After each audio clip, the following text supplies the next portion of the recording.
The annual Westfield Industries corporate gala was exactly as insufferable as I'd expected. Crystal chandeliers, ice sculptures, waiters in white gloves carrying champagne on silver trays. 500 people in designer formalwear networking, drinking and pretending they enjoyed classical music. I stood near the bar in a rented tuxedo, nursing sparkling water and checking my phone. My executive assistant had texted twice about the Singapore rollout, but it could wait until morning. David.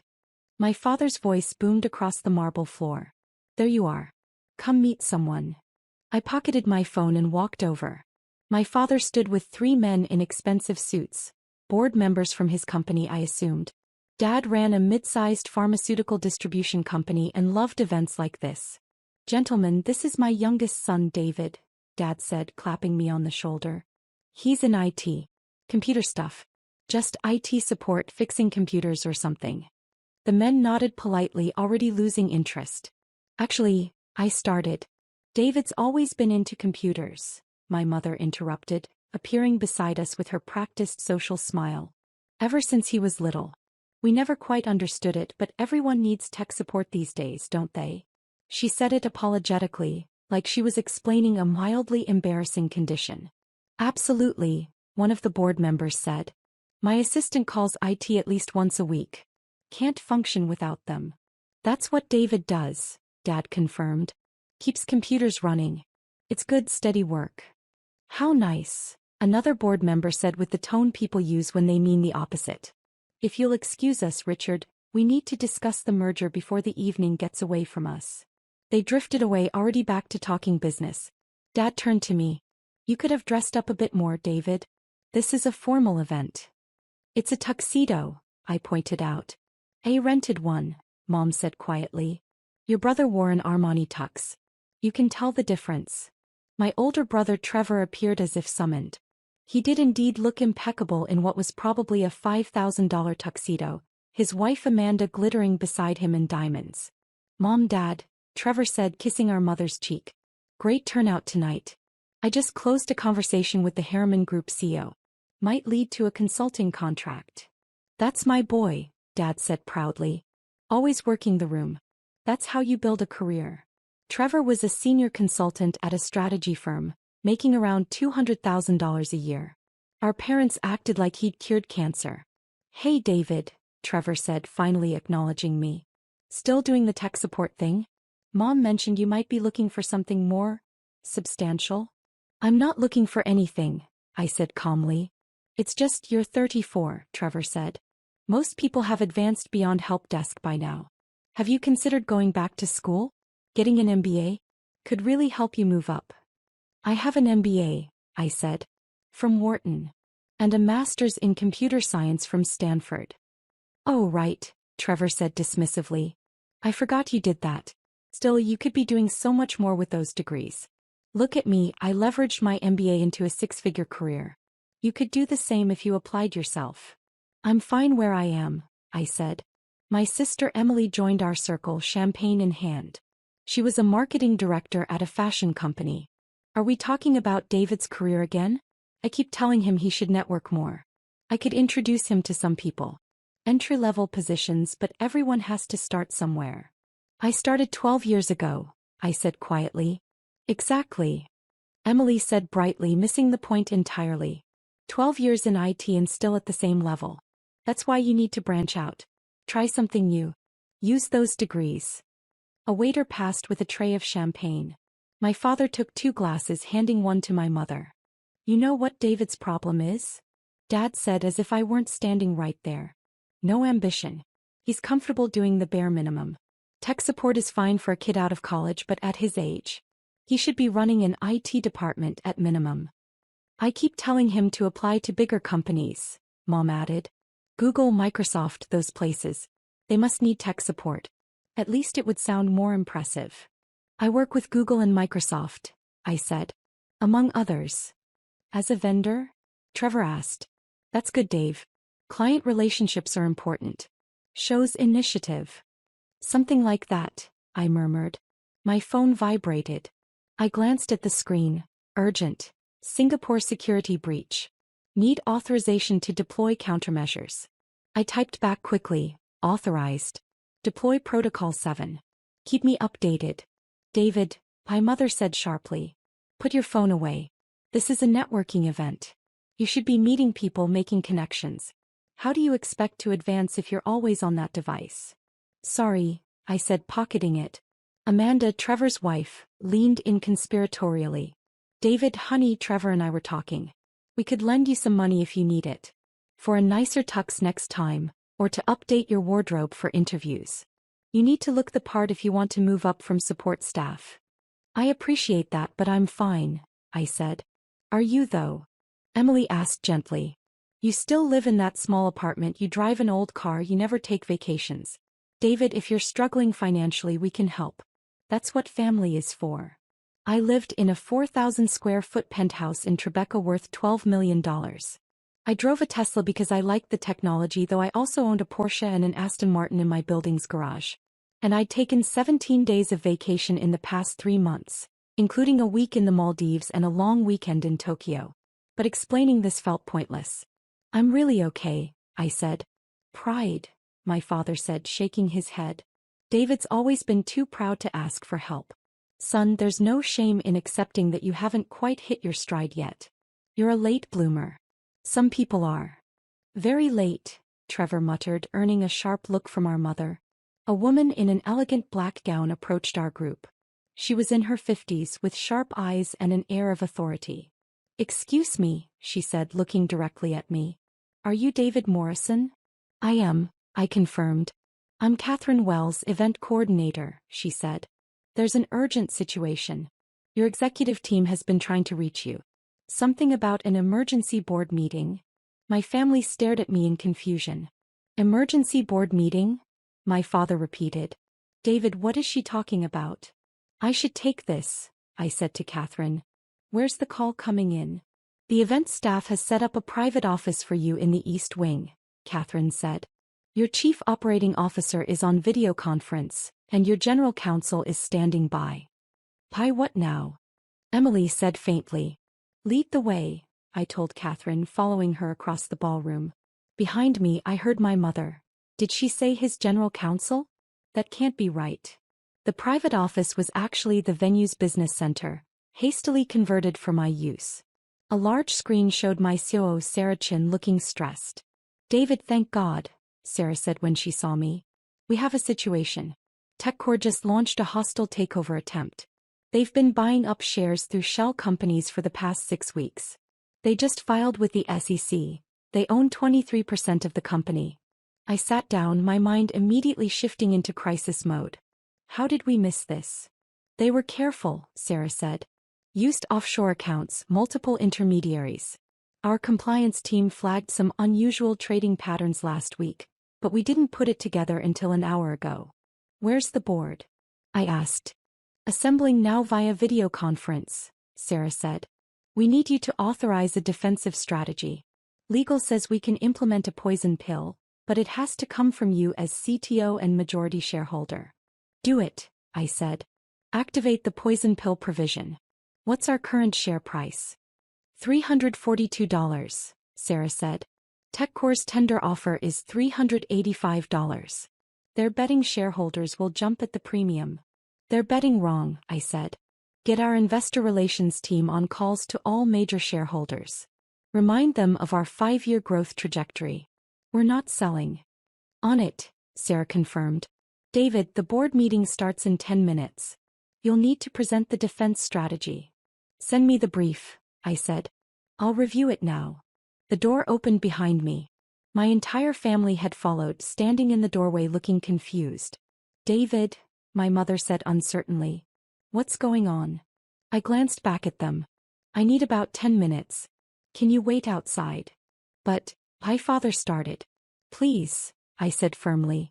They retreated and I heard frantic whispering in the hallway. Sarah shared her screen, showing me the takeover documents. I read quickly, analyzing TechCore's strategy. They were playing aggressive, trying to acquire us before we could mount a defense. They'd underestimated how prepared we were. All right, I said after 7 minutes. Here's what we do. Activate the poison pill. Issue a press release within the hour explaining why TechCore's offer undervalues the company. Get our investment bankers to issue a fairness opinion supporting our position. And schedule a shareholder call for tomorrow morning. I'll present our Q4 results early. They're going to be exceptional. How exceptional? Sarah asked. Revenue is up 47% year-over-year, I said. Profit margins increased by 8 points. We just closed the Henderson Enterprise contract worth $340 million annually. Once shareholders see those numbers, they won't sell. Sarah smiled. You're right. That kills their strategy. Also, I added, reach out to TechCore's CEO privately. Let him know we're willing to discuss a partnership, but not an acquisition. We can give them access to our AI infrastructure through a licensing deal. That's what they really want anyway. Smart, Sarah agreed. Give them a win without losing control. Board meeting in 3 minutes, came a voice off screen. I'm ready, I said. Pull the board together. The screen split into multiple windows showing 12 faces. The board of directors for Nextech Solutions, the company I'd founded 9 years ago. Some were in offices, some at home, one was calling from a car. Good evening, everyone, I said. I know it's late, but we have a situation. As you've all been briefed, TechCore Industries has disclosed a 23% stake in Nextech and launched a hostile takeover attempt. I'm calling this emergency meeting to authorize defensive measures. I presented for 20 minutes, walking through TechCore's strategy, our defensive response, and the alternative partnership approach. The board asked sharp questions. I answered all of them. Finally, our lead independent director, Margaret Sue, spoke up. David, you founded this company at 25. You've grown it from a startup to a $28 billion enterprise. The board has complete confidence in your leadership. We authorize all proposed defensive measures and support your decision not to sell. Thank you, Margaret, I said. All in favor? 12 hands raised in unison. Motion carries, I said. Sarah, execute the plan. I want that press release out in 30 minutes. Board members, please be available for shareholder calls tomorrow. We need a united front. We spent another 15 minutes coordinating details, then adjourned. When the screen went dark, I sat back and took a deep breath. Then I remembered my family was waiting outside. I opened the door. All 5 of them stood there. Mom, Dad, Trevor, Emily, and Amanda. They looked shell-shocked. David, my father said slowly. What was that? A hostile takeover attempt, I said. It's handled. A hostile takeover, Trevor repeated. Of what company? Nextech Solutions, I said. The company I founded. You founded a company? Emily whispered. 9 years ago, I confirmed. We develop artificial intelligence solutions for enterprise clients. We have about 4,300 employees across 22 countries. My mother sat down heavily in one of the business center chairs. You own a company with 4,300 employees? I'm the founder and chief technology officer, I said. I own 61% of the shares. The rest is held by venture capital firms, employees, and public shareholders. Public shareholders, my father said faintly. You're publicly traded? We IPO'd 3 years ago, I said. Current market cap is around $28 billion. The silence was absolute. Amanda found her voice first. Did you say $28 billion? It fluctuates, I said. It was $26 billion last week. The Henderson contract announcement pushed it higher. Trevor was doing math on his phone. If you own 61% of a $28 billion company, that means you personally are worth about $17 billion, I finished. Give or take depending on the market. My mother made a small noise. But you said you do IT support, Emily said desperately. You said you fix computers. You said I fix computers, I corrected gently. I said I work in technology. There's a difference.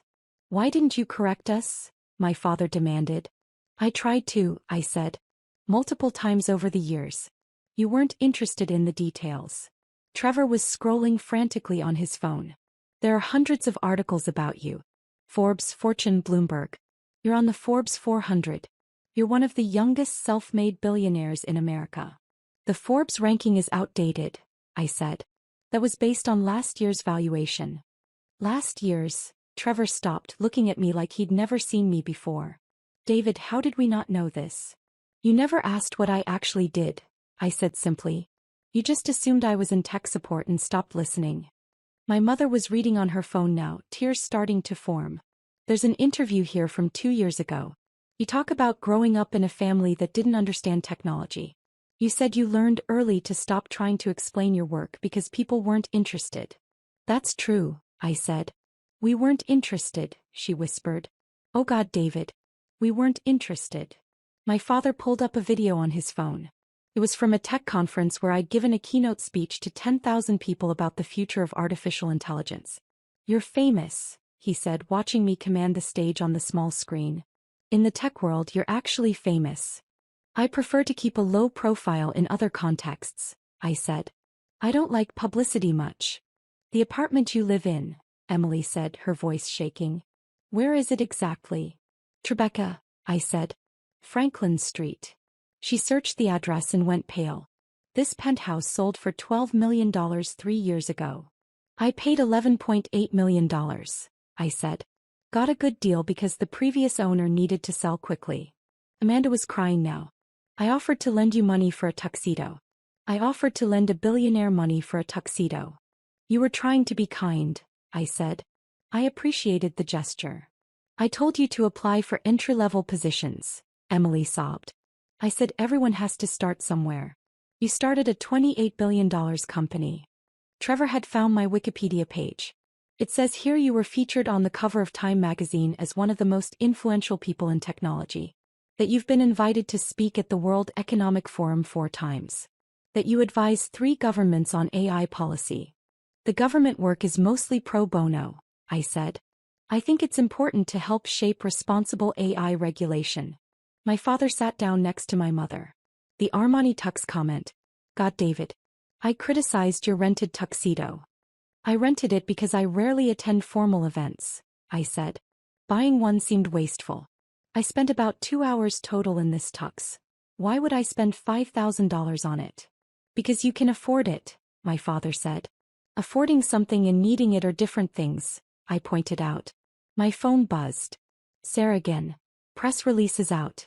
Initial shareholder response is positive. TechCore's stock dropped 4% on the news that we're fighting back. I think we've got this. I typed back, good work. See you at the shareholder call tomorrow at 9 a.m. Was that about the takeover? Trevor asked. We're managing it, I said. The market is responding well to our defense strategy. TechCore will likely abandon the hostile approach and come to the table for partnership discussions. How can you be so calm? Emily asked. Someone's trying to take over your company. It's not the first time, I said. There were 3 takeover attempts in our first 5 years. You learned to handle them. My mother was reading more articles, clicking through page after page. David, there are profiles about your management style, your innovation philosophy, your thoughts on AI ethics. The tech press calls you a visionary. The tech press is generous, I said. No, my father said firmly. No, David. You don't get to be modest about this. You built a $28 billion company from nothing. You employ thousands of people. You're shaping the future of artificial intelligence. That's not luck. That's not generosity from the press. That's extraordinary achievement. Thank you, I said quietly.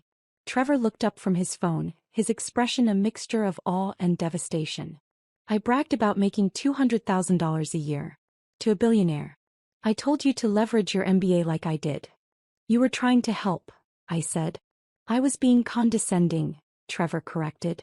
I was acting like I'd figured out career success and you hadn't. Meanwhile, your company's annual revenue is, what? $8.4 billion last fiscal year, I said. We're projecting $11.2 billion this year. Billion, Trevor repeated numbly. Your revenue is greater than most countries' GDP. Emily had moved on to social media. People are tweeting about the TechCore takeover attempt. The whole tech world is watching this. They're calling you a genius for the poison pill strategy. It's a standard defensive measure, I said. David, my mother said, looking up from her phone with tears streaming down her face. Why didn't you make us understand? Why did you let us think you were just tech support? I tried, Mom, I said gently. At Thanksgiving 3 years ago I told you about our Series C funding round. You asked if that meant I got a raise. At Christmas 2 years ago I mentioned we were going public. You said that sounded nice and changed the subject to Trevor's promotion. Last Easter I invited you all to our company's 5th anniversary celebration. No one came. The memories were clearly hitting her. I remember that. You said something about a party for your company. I thought you meant like an office party. Pizza and cake in a break room. It was at the Metropolitan Museum of Art, I said. 500 guests including the mayor and 2 senators. We raised $2 million for STEM education that night. My father's hands were shaking. We decided you were unsuccessful and just stopped listening to anything that contradicted that narrative. People do that, I said. It's human nature. You had a certain idea of who I was and information that didn't fit that idea got filtered out. But we're your family, my mother said desperately. We should have known. We should have seen. Amanda was reading my company's website. Your executive team. Your CEO went to Harvard. Your CFO was a partner at Goldman Sachs. Your general counsel clerked for a Supreme Court justice. These are serious, accomplished people. And they all report to you. We have a collaborative leadership structure, I said. But yes, ultimately the major decisions come to me. How many employees did you say? My father asked. About 4,300, I said. Though we're hiring. We have 300 open positions right now. 4,300 families depending on you, my father said softly. 4,300 people who trust you to lead them. That's enormous responsibility. It is, I agreed. That's why I take it seriously. Trevor found a salary database website. It says here the average Nextech employee makes $140,000 a year. That's incredible compensation. We believe in paying well, I said. Happy employees do better work. We also have unlimited vacation, full healthcare, equity compensation, on-site childcare at our major offices, and tuition reimbursement for employees pursuing degrees. You created that culture, my mother said. You built a company that treats people well. I built a company I'd want to work for, I said simply. Emily found a video of our last product launch. There are 50,000 people watching this live stream. You're presenting some kind of new AI system.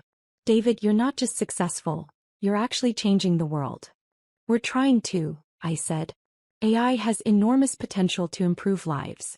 Healthcare diagnosis, climate modeling, education personalization. But it also has risks. We're trying to develop it responsibly. The profiles mention that, my mother said, still reading. They say you're known for ethical AI development. That you've turned down military contracts because you don't want your technology used for weapons. That's true, I confirmed. We could make a lot of money on defense contracts, but it's not aligned with our values. My father looked at me with an expression I'd never seen before. You have principles. You've built a massive company, but you have lines you won't cross. Everyone should have lines they won't cross, I said. Catherine Wells appeared in the doorway. Mr. Morrison, I'm sorry to interrupt, but there are several journalists outside asking for comment on the TechCore situation. Should I tell them you're unavailable? Please, I said. Direct all media inquiries to our PR team. Of course, Catherine said, then paused. For what it's worth, sir, I think your defensive strategy is brilliant. I have shares in Nextech. I'm glad you're fighting the takeover. After she left, Amanda whispered, the event coordinator owns shares in your company. About 40% of our employees own shares, I said. And thousands of retail investors. We take our responsibility to shareholders seriously. My phone rang. I glanced at it, the CEO of TechCore. I need to take this, I said, answering. David Morrison. David, it's Richard Patel at TechCore, came the voice. I think we need to talk. I agree, I said. Hostile takeovers are expensive and messy. I'd rather discuss partnership opportunities. That's what I was hoping you'd say, Richard said. Your AI infrastructure is the best in the industry. We don't need to own you to benefit from it. Exactly, I said. Let me have my team put together a licensing proposal. We can structure something that works for both companies. I'd appreciate that, Richard said. And David? I'm sorry for the aggressive approach. Your board defense was impressive. You outmaneuvered us completely. No hard feelings, I said. It's just business. I hung up and looked at my family. Crisis averted. They're going to pursue partnership instead of acquisition. You just negotiated that? Trevor asked. In 30 seconds? Sometimes the direct approach is best, I said. TechCore wants access to our technology. We can give them that without selling the company. Everyone wins. My mother stood up and walked over to me. David, I am so sorry. We've treated you like you were unsuccessful for years. We've been condescending and dismissive. And you've been building this incredible company the whole time. It's okay, Mom, I said. It's not okay, she insisted. We should have listened. We should have asked. We should have believed in you. You did believe in me, I said. You just believed a version of me that didn't exist. The real me was working on something you didn't understand, so you filled in the gaps with assumptions. My father joined us. Can you forgive us? There's nothing to forgive, I said. You weren't trying to hurt me. You just didn't see me clearly. Do you see us clearly? Emily asked quietly. Do you think less of us now? I considered the question. I think you're all successful in your own ways. Trevor, you help companies optimize their operations. That matters. Emily, you create marketing campaigns that connect products with people. That's valuable. You're both doing work you're good at. Just because my company is larger doesn't make your work less important. But it kind of does, Trevor said. In terms of scale, impact, financial success. David, you're operating at a completely different level. So, I asked, does that make you a failure? You're happy with your work, aren't you? I thought I was, Trevor admitted. Now I'm questioning everything. Don't, I said firmly. Success isn't a competition. We're not rivals. We're brothers. Brothers where one is a billionaire and the other makes $200,000 a year, Trevor said. Brothers where we both found careers we're good at, I corrected. The money is just a number, Trevor.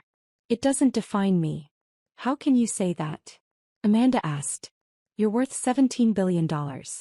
And it doesn't make me happier than I was when the company was worth $2 million, I said. The work is what matters. Building something meaningful. Solving problems. Leading a team. The financial success is validation that we're doing something right, but it's not the goal. My mother hugged me tightly. We're so proud of you. I know we should have said that years ago, but we're saying it now. We're so proud. Thank you, I said, hugging her back. The rest of the evening was surreal. Word had spread through the gala that I was the David Morrison of Next Tech Solutions. People who'd ignored me earlier suddenly wanted to talk. Business cards appeared from every direction. My father introduced me to the same board members as before, this time with barely suppressed pride in his voice. This is my son David, he said. He's the founder and CTO of Next Tech Solutions. Perhaps you've heard of it. The board members' eyes widened. The Next Tech? The AI company. That's the one, my father said, beaming. I shook hands and made small talk, but excused myself after 15 minutes. I had a shareholder call to prepare for. In the car heading home, my phone buzzed constantly. Sarah sending updates on the TechCore situation. My CFO with preliminary Q4 numbers. My general counsel with the partnership proposal framework. But there was also a text from Trevor. I'm sorry for being such an ass for so many years. You deserved better from me. From all of us. I typed back. Water under the bridge. Want to grab lunch next week? Actually talk about our lives? Trevor, I'd like that. And David? Thank you for not rubbing this in our faces. You could have. You didn't. Me, you're my brother. Why would I? Emily texted next. Mom's been crying for an hour. Happy tears, she says. She can't believe her son is so successful and she almost missed it. Me, she didn't miss it. He knows now. That's what matters. My father called as I walked into my building. David, I just wanted to say, I'm sorry. For all of it. For dismissing you, for not listening, for treating you like you were less than. You're extraordinary, son. You've accomplished things I can't even fully comprehend. Thanks, Dad, I said, stepping into my private elevator. Can I ask you something? Of course. Why did you keep trying with us? He asked. Why did you keep coming to family events, letting us make those comments, not correcting us? You could have cut us off years ago. I thought about it as the elevator rose to my penthouse. Bez, you're my family. Fletcher. But family.